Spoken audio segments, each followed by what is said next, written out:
Johannes, alhamdulillah. Ya, Gede. Dengar suara Ibu nggak, Dek? Sananda, dengar suara Ibu nggak? Dengar Bu, dengar Bu. Oh, ya udah ya, syukur. Sorry, ini tadi apa? Laptopnya harus diganti kali. Oh, udah 34. Haikal, mana Haikal? Kita doa dulu Haikal. Ya, Haikal kita berdoa dulu. Oh iya Bu. Ya, mulai. Mari kawan, sebelum kita mulai belajar, alangkah baiknya kita berdoa terlebih dahulu. Berdoa dimulai.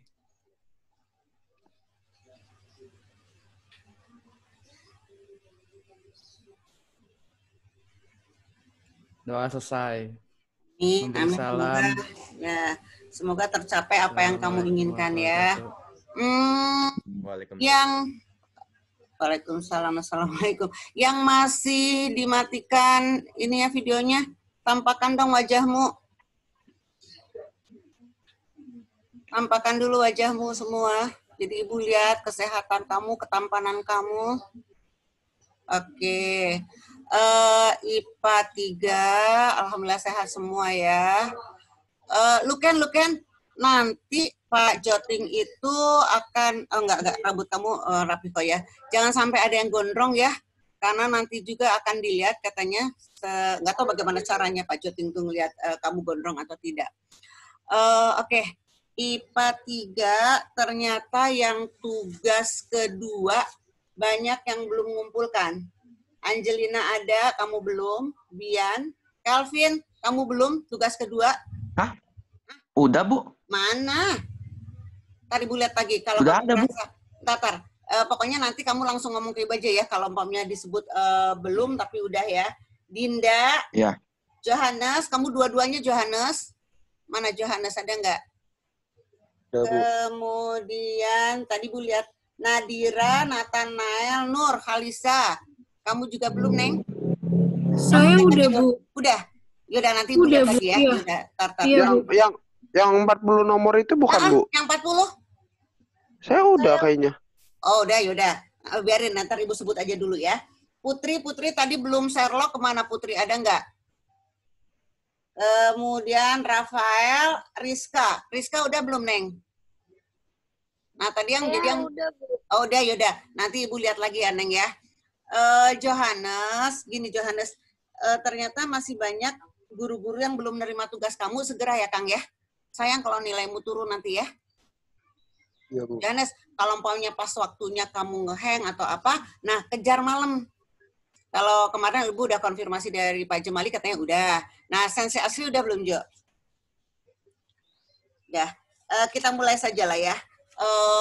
IPA 3, kemarin kamu 40 soal itu DITII.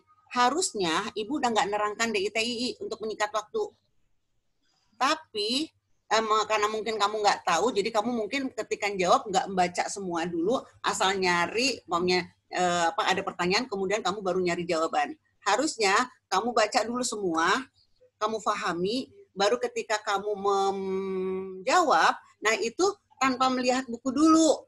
Jadi alur ceritanya kamu paham. Nah sekarang untuk hari ini biar Ibu terangkan dulu DITII.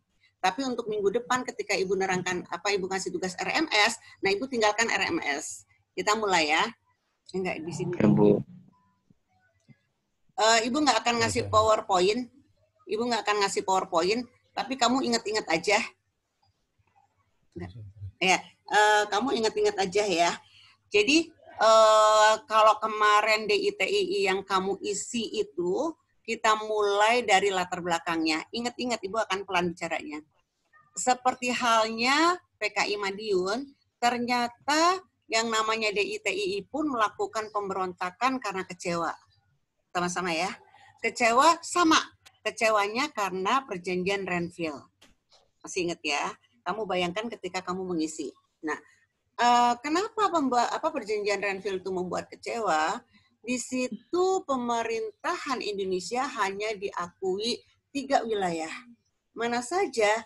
Hanya Jawa Tengah saja, kemudian Sumatera, dan kemudian daerah istimewa Yogyakarta. Jadi hanya 2 bagian sebenarnya. Nah, inilah yang membuat kecewanya si Kartosuwiryo. Bahkan ketika ada siasat nomor 1 dari Jenderal Sudirman, memerintahkan agar Jawa Barat kantong-kantong TNI dikosongkan. Karena apa? Karena Jawa Barat udah milik Belanda kan ya. Nah, si TNI ini harus long march. Perjalanan jauh ke wilayah Jawa Tengah dan DIY. Nah, ini membuat marah Kartosuwiryo. Ketika TNI ini sedang pergi, Siliwangi sedang pergi ke Jawa Tengah dan Yogyakarta, nah Kartosuwiryo lah yang berperan, yang memerangi Belanda. Karena seolah-olah Kartosuwiryo dan tentaranya saja yang memerangi Belanda, akhirnya banyak yang simpati, banyak yang turut serta ke Kartosuwiryo.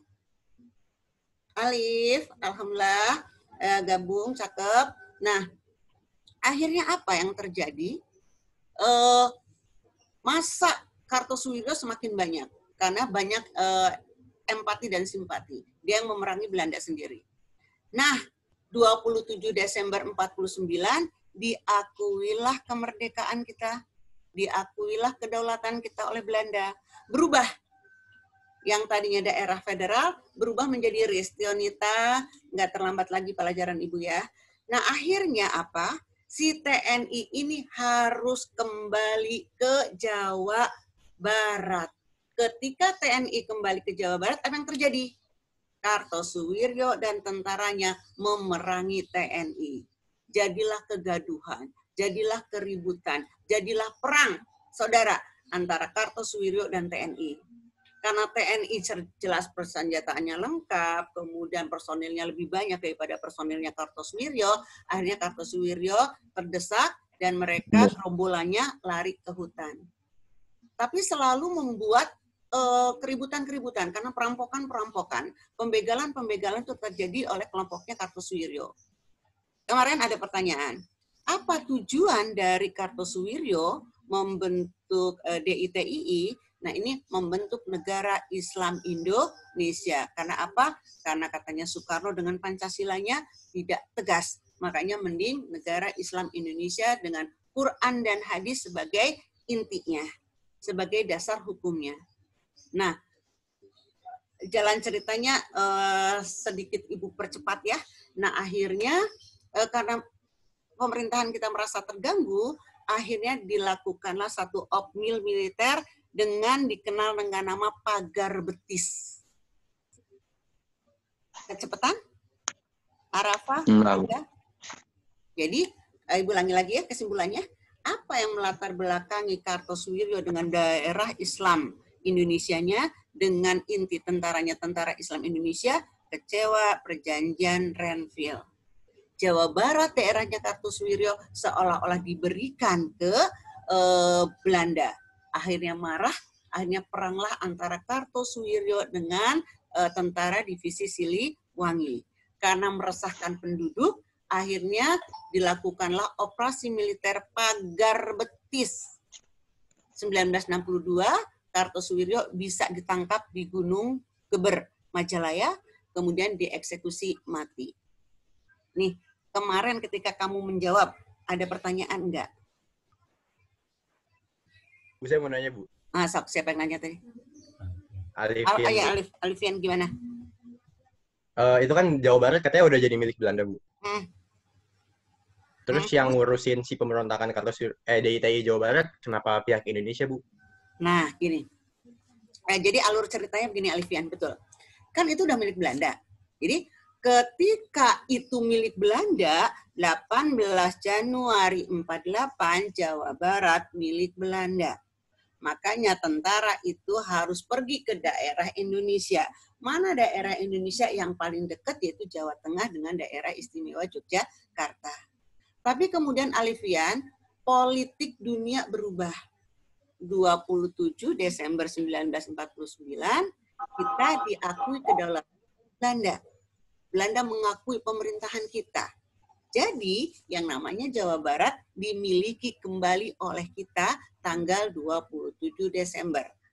Nah, si tentara yang ada di Jawa Tengah, daerah istimewa Yogyakarta, harus kembali.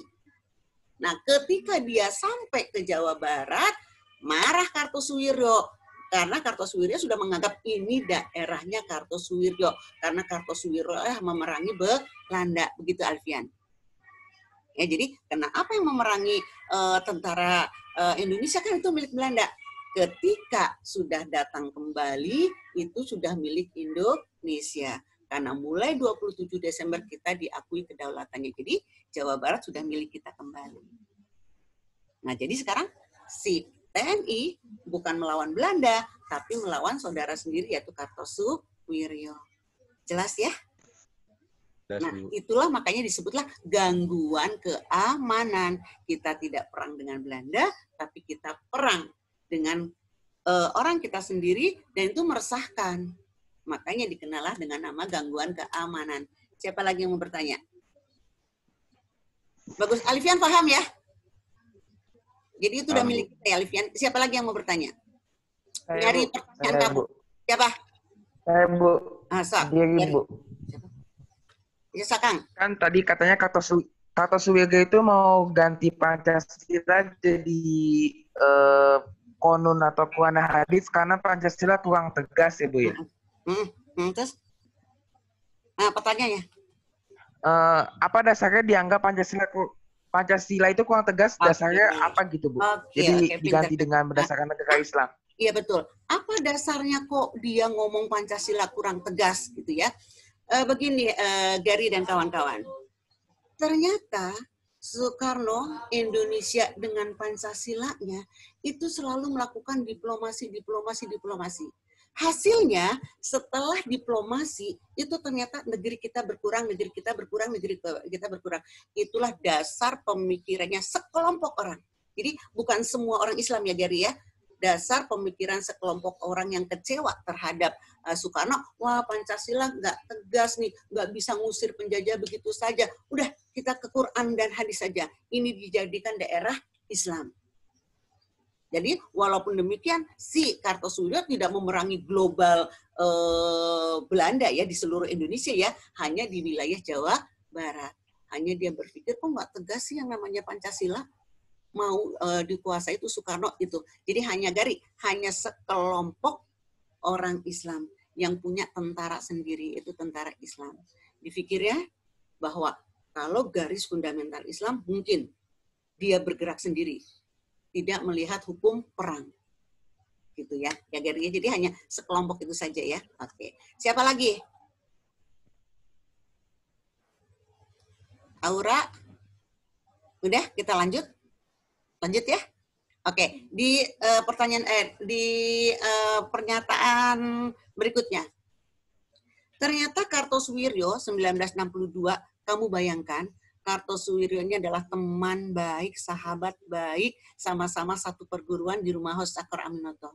Tapi Soekarno lah yang memerintahkan eksekusi mati. Kenapa? Karena kalau ini orang masih ada, otomatis gerakannya akan berakar. Bahkan sampai sekarang pun makamnya itu tidak diketahui di mana. Karena takut orang-orang yang fanatik terhadap Kartosuwiryo menjadikan memori, kemudian akhirnya ingin balas dendam. Nah, ternyata Kartosuwiryo nggak sendiri. Perhatikan baik-baik. Ada lagi di Jawa Tengah mengikuti gerakannya Kartosuwiryo. Siapa itu? Dia adalah satu tokoh yang dikenal dengan nama Amir Fattah di Tegal. Dia punya tentara sama Hizbullah dengan Sabilillah. Nah, tapi dia didukung oleh, dengarkan, didukung oleh tentara asli Indonesia, TNI, yaitu Divisi Siliwangi, Batalion 426. Kemarin ada di catatan ya, diulangi lagi ya.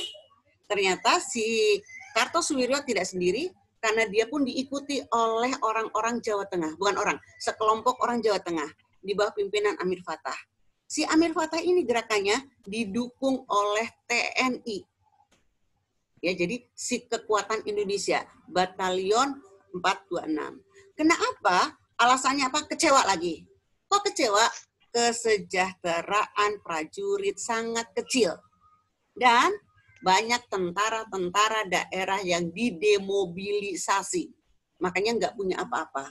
Akhirnya mereka berpikir, kalau kami ikut Kartosuwiryo, siapa tahu kesejahteraan kami akan terangkat. Tidak di Tegal, juga ada di Kebumen. Ada tentara yang dikenal dengan nama Angkatan Umat Islam. Juga banyak tentara-tentara daerah di situ turut serta. Alasannya tadi sama, kecewa. Karena prajurit sedikit sekali gajinya, tidak bisa hidup. Akhirnya mereka berpikir kalau mereka bergabung dengan Kartosuwiryo, mungkin kesejahteraan akan lebih baik. Oke, di kelompok Amir Fattah dan Somalangu ini, Mahfud Abdurrahman atau Kiai Somalangu ini, dilakukan pemberantasannya dengan nama Operasi Militer Banteng Riders. Jangan lupa, Ibu kan nyuruh kamu mengcopy, ngeprint apa yang ada, Ibu kasihkan di sana. Jadi kamu tinggal coret. Ya. Ada pertanyaan di Amir Fattah, Indi? Amir Fattah. Bu. Ya, gimana Calvin? Kenapa Soekarno nggak pakai diplomasi, Bu, langsung bantai gitu? Apa udah nggak berhasil gitu? Kenapa nggak dijanjiin aja? Soekarno ke si orang-orang ini ya? Iya, kenapa nggak dijanjiin aja itu apa kesejahteraannya? Sip, dengarkan Calvin.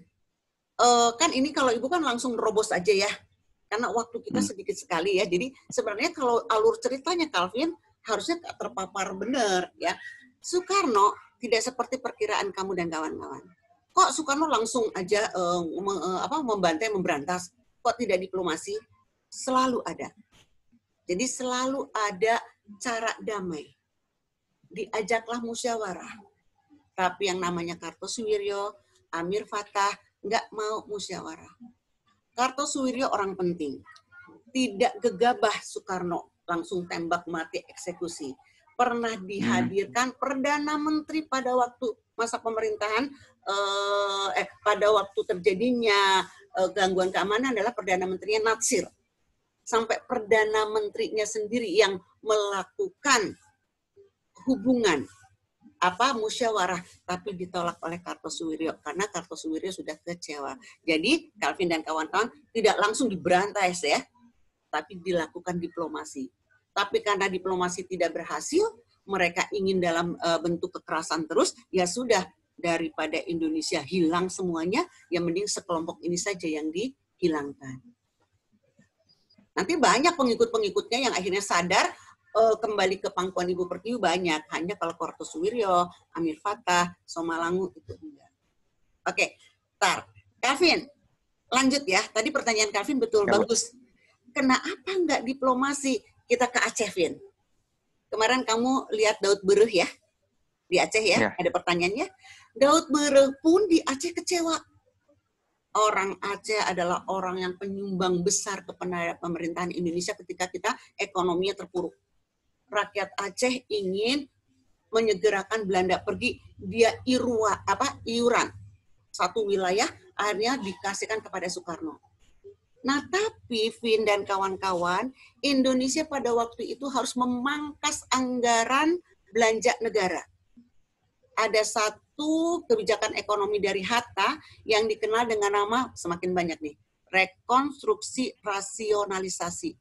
Jadi ekonomi itu dirasionalisasikan. Salah satu cara, demobilisasi. Tentara-tentara daerah yang dulu turut serta mempertahankan kemerdekaan, diudahankan. Karena negara nggak punya uang untuk menggaji mereka. Nanti mereka akan disalurkan ke wilayah-wilayah pertanian dan lain sebagainya. Satu lagi yang menyakitkan hati orang Aceh, terutama Daud Bereuh, Aceh yang tadinya daerah istimewa diturunkan karena dipangkas anggaran, diturunkan menjadi bagian dari Sumatera Utara. Gengsi dong. Masa dari daerah istimewa kok sekarang menginduk ke Sumatera Utara? Bagaimana dengan otonomi daerahnya? Otomatis harus mengikuti Sumatera Utara. Marahlah, dilaporkanlah pemberontakan. Seperti pertanyaan Calvin. Dibantaikah? Diberantaskah? Iya. Tapi untungnya di Aceh mau. Tadi diplomasi. Aceh berhasil selesai dengan cara mufakat, musyawarah antar umat. Ya kan kemarin ada kan ya? Jadi tidak semuanya dieksekusi. Kalau si Daud Berih ini ternyata mau diajak kembali. Diplomasi berhasil oleh M. Yasin. Di TTS juga ada kan M. Yasin? Jadi tidak semuanya dieksekusi. Pertama yang dilakukan adalah dalam bentuk damai, musyawarah. Musyawarah kerukunan umat Islam. Itu dilakukan di Aceh oleh M. Yasin, berhasil. Adakah hukuman, adakah sanksi? Ya, ada hukuman. Tapi sampai tidak dieksekusi, mati. Hukuman ini hanya sebagai kembali untuk membersihkan nasionalisme ke Indonesia. Oke, ada pertanyaan lagi. Jadi nyambung tuh pertanyaannya Kelvin. Emang kok langsung nggak diplomasi? Diplomasi, buktinya Aceh berhasil dengan cara diplomasi. Oke, Ibu lanjutkan dulu ya. Karena inti materi kita sebenarnya APRA di sini. Ini hanya supaya kamu ingat ketika kemarin kamu ngisi. Tion, rambut kamu udah terlalu gomplok. Nah, ada juga yang di Sulawesi Selatan. Berkiblat ke Kartosuwiryo Arafah dan kawan-kawan. Kenapa? Kecewa lagi. Dengarkan baik-baik. Kahar Mujakar itu tentara divisi Hasanuddin. Dia punya tentara sendiri, tentara daerah. KGSS. Komando Gerilya Sulawesi Selatan. Diisi kemarin kan ya pertanyaannya. Nah, setelah merdeka, si Kahar Mujakar minta kepada pemerintahan pusat, tolong dong KGSS masukkan APRIS, Angkatan Perang Republik Indonesia Serikat. Nah, Calvin, Fajri, dan kawan-kawan Rangga, itu ternyata dalam keputusan KMB ditentukan siapa yang menjadi APRIS. Dengarkan baik-baik, ini dilema kita. Yang menjadi APRIS, yang ditentukan menjadi APRIS adalah TNI yang sudah ada, dan Kenil, tentaranya Belanda. Orang kita, berkulit hitam, makannya sama nasi, tapi berpihak kepada Belanda. Nah, inilah yang kemarin Ibu sebut bom waktunya Belanda. Skenario Belanda. Pasti akan terjadi kericuhan di sini dengan dibentuknya APRIS. Ibu ulangi lagi ya. Dalam KMB disebutkan yang menjadi tentara Republik Indonesia Serikat, TNI, dan Kenil. Siapa Kenil? Kenil adalah tentaranya Belanda, tapi orangnya adalah orang kita yang berkepihakan kepada Belanda. Nah, inilah yang membuat marah Kahar Mujakar. Kenapa Kenil yang dulunya berpihak kepada Belanda dijadikan APRIS, kok KGSS yang sama-sama mempertahankan kemerdekaan nggak boleh, bahkan hanya dijadikan tentara cadangan, bahkan banyak yang didemobilisasi karena anggaran nggak ada. Itu yang membuat kemarahan Kahar Mujakar. Akhirnya dia berkiblat ke Kartosuwiryo. Ibu ulangi lagi, munculkan pertanyaan. Apa yang menyebabkan terjadinya gerakan Kahar Mujakar? Kahar Mujakar dengan tentaranya KGSS minta supaya Komando Gerilya Sulawesi Selatan dimasukkan ke APRIS. Oleh pemerintah tidak diizinkan. Karena ada prosedurnya, yang masuk APRIS adalah TNI dan Kenil. Pikiran dari si Kahar Mujakar, kenapa harus Kenil? KGSS yang benar-benar mempertahankan kemerdekaan hanya dijadikan cadangan saja. Digajinya juga kalau umpamanya dia dibutuhkan. Tapi Kenil yang bertolak belakang dengan kemerdekaan Indonesia kok jadi tentara resmi. Paham ya? Munculkan pertanyaan. Ini yang dikenal dengan nama skenario Belanda. Ini yang dikenal dengan nama bom waktu. Pastilah masyarakat Indonesia marah kan ya? Apalagi tentara-tentara daerah kan ya? Tentara Islam Indonesia. Marah. Karena dia juga banyak didemobilisasi. Makanya bergabung dengan si Kartosuwiryo. Habis ini nyambung ya. Ada pertanyaan nggak? Tapi jalannya cerita masukkan ya, walaupun kamu enggak sih, kayaknya ganteng-ganteng, cantik-cantik, nggak ada yang ngantuk. Ada pertanyaan, Ger? Haikal? Fatihah? Mariska? Nimas? Rizka? Enggak ada pertanyaan. Tapi paham jalannya ya, Bian ya? Paham ya? Dia Marentek nggak akan nanya? Ibu, saya mau tanya. Bian gimana? Sananda, Bu. Oh, Sananda. Kenapa ngeliat Bian? Gimana Sananda? Kan tadi katanya setelah musyawarah, Aceh mau berdamai. Nah, setelah dia berdamai, dia dijadiin daerah istimewa lagi atau dia menerima masuk ke Sumatera Utara? Oh iya, betul-betul. Setelah berdamai, kemudian ketika Indonesia sudah mapan kembali ekonominya, nah dia dimasukkan lagi, dia dijadikan daerah istimewa sampai sekarang kan? Jadi setelah mapan, itu kan gara-gara benar-benar keuangan anggaran negara itu ya untuk memerangi Belanda, untuk diplomasi, untuk segala macam. Jadi si tentara daerah itu terteter. Kemudian wilayah-wilayah itu akhirnya dipangkas pembelanjaannya. Jadi nanti setelah Indonesia benar-benar mapan tahun 1956-an kalau nggak salah, ketika masuk ke demokrasi liberal, nah ini dijadikan lagi daerah istimewa. Kenapa dijadikan daerah istimewa? Ini adalah karena sejarah banget untuk Aceh ya. Selain dia memang mendukung, nah dulu awal orang Indonesia berhaji itu adalah kumpul semuanya dulu di Aceh. Kemudian dengan tingkat keislamannya sangat tinggi, makanya dikenal dengan nama daerah istimewa, diistimewakan. Makanya disebut juga Serambi Mekah. Itu jadi kemudian dimunculkan kembali, dijadikan daerah istimewa kembali setelah Indonesia benar-benar mapan. Nanti Sananda, ini pertanyaan boleh dilanjutkan ketika kita melakukan perbaikan ekonomi ya. Nanti habis ini materi kita perbaikan ekonomi saat kita kemerdekaan, setelah kita merdeka. Oke, makasih Sananda pertanyaannya, pinter-pinter. Ada lagi pertanyaan? Lanjut dikit ya, Ibnu Hajar. Ternyata di Kalimantan Selatan ada tokoh yang berkiblat lagi ke Kartosuwiryo. Dia adalah Ibnu Hajar. Dia di Angkatan Laut. Nah, dia juga yang kena dengan teman-temannya demobilisasi. Disudahkan dari ketentaraan. Makanya dia akhirnya marah. Nah, kemudian dia melakukan pemberontakan. Dia membentuk Kesatuan Rakyat yang Tertindas. Ada ya di TTS ya, KRYT. Kesatuan Rakyat yang Tertindas. Nah, itu di operasi Tumpas. Nah, akhirnya setelah itu mulai untuk DITII mulai menyusut gerakannya.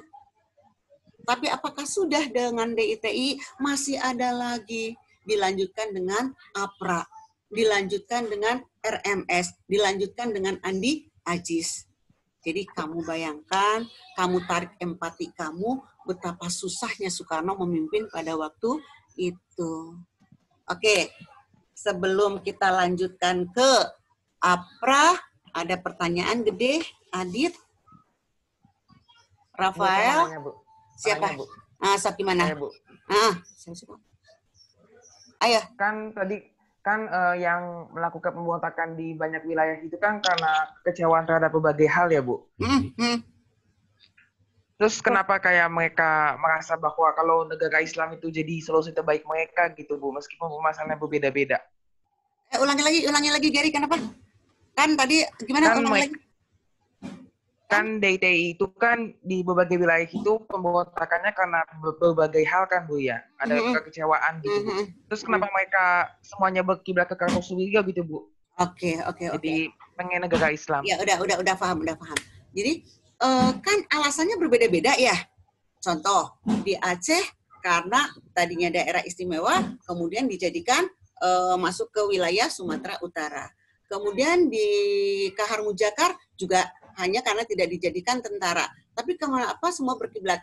Gary, mereka melihat yang paling kuat gerakan pada waktu itu adalah Kartosuwiryo.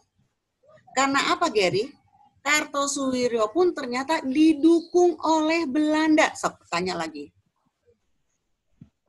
Kuat ekonominya. Didukung saat itu sebelum TNI datangnya didukung oleh Belanda.